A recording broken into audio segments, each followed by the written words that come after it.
Welcome back. More AAWA action on tap. Arachnid Soul in the booth as always. Here we see one of the new young lions. He calls himself Heaven's Gift to Pro Wrestling. This is the Overgiver. We're seeing him in a little bit different ring gear here tonight. Usually wears all white. Tonight rocking the purple and the white. I actually had a feeling that at some point we'd see him in purple since we see him in gray so much. And tonight he'll be taking on another young lion. This is usually a tag team wrestler. This is the Shooter. Some people refer to him as the American Male, part of the American Males tag team.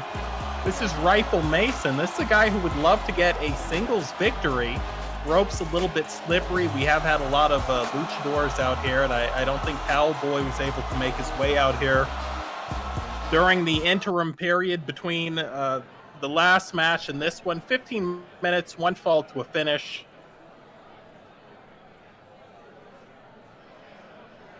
We're going to ring that bell here. It's action underway.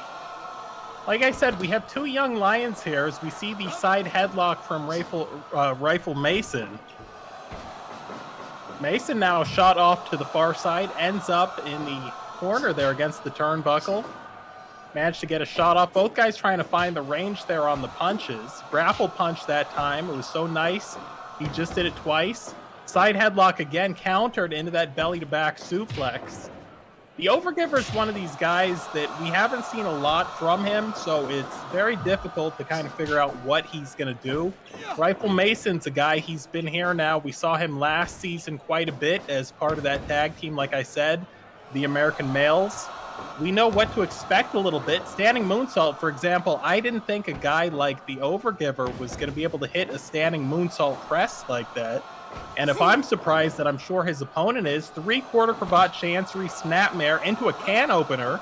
You don't see this. Now, the way to, kind of take the torque out of that can opener is when you're in it to really just, unclasp your ankles, then the guy can't get the same amount of torque on the hold. A lot of people don't know that.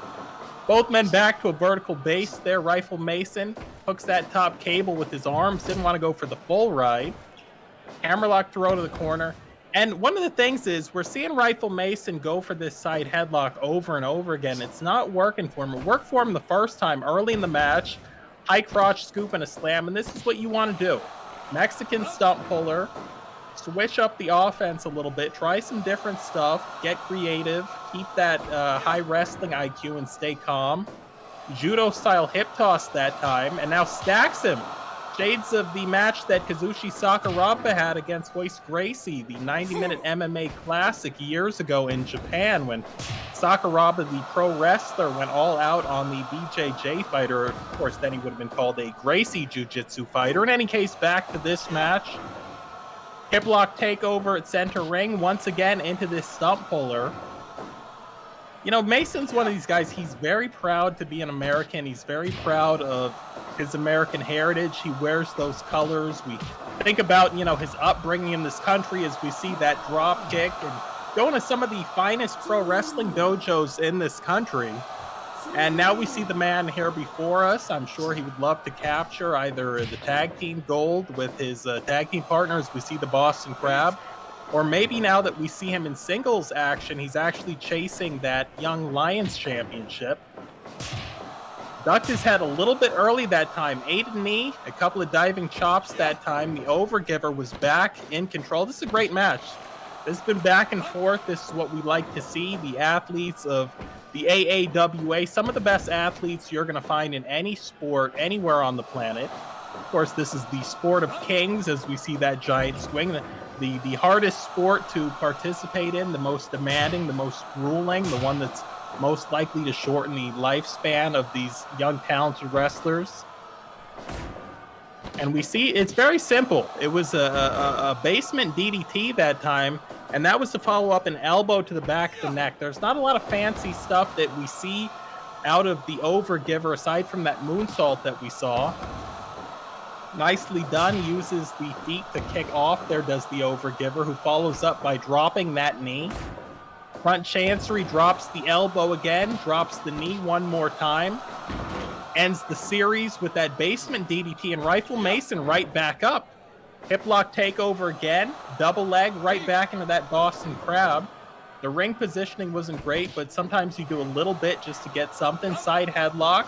Didn't work for him 5 or 6 times earlier. It's the second time he's got that off.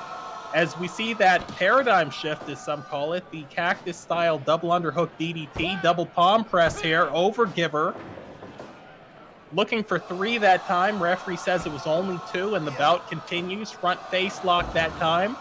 Gourdbuster suplex, taking that out of the Enforcer Arn Anderson playbook, is maybe taking that DDT out of the same playbook. Giant swing here.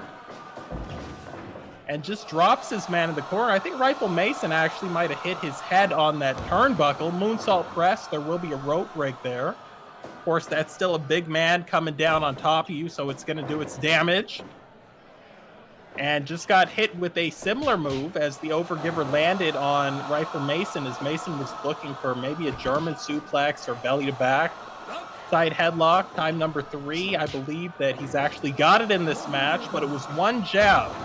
And that's all it took to turn the lights out of Rifle Mason. Eats the falling chop. Didn't eat that rolling soul butt kick. Collar and elbow here. There's that German. The rope break there. And I have to think, had Rifle Mason hit that in the center of the ring, he might have got a 3 count there. You see that Rifle's punch is not having the same 1-punch knockout effect that we saw from the overgiver. Once again, high crotch scoop and a slam. Basement style backhand knife edge chop. Ducks behind. There's that German. Beautiful bridge there. Wanted the 3 count. Thought he was going to get the 3 count. Only got a 2. Overgiver here. Sit out pile driver, and he prayed on it. Put a little Jesus on that. Hooks the leg cover.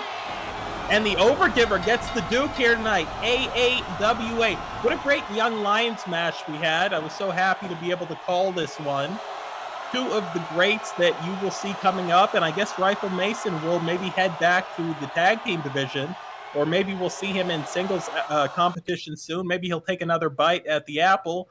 Nonetheless, 5 minutes, 47 seconds. Finding heaven, the sit-out pile driver, the overgiver, goes over.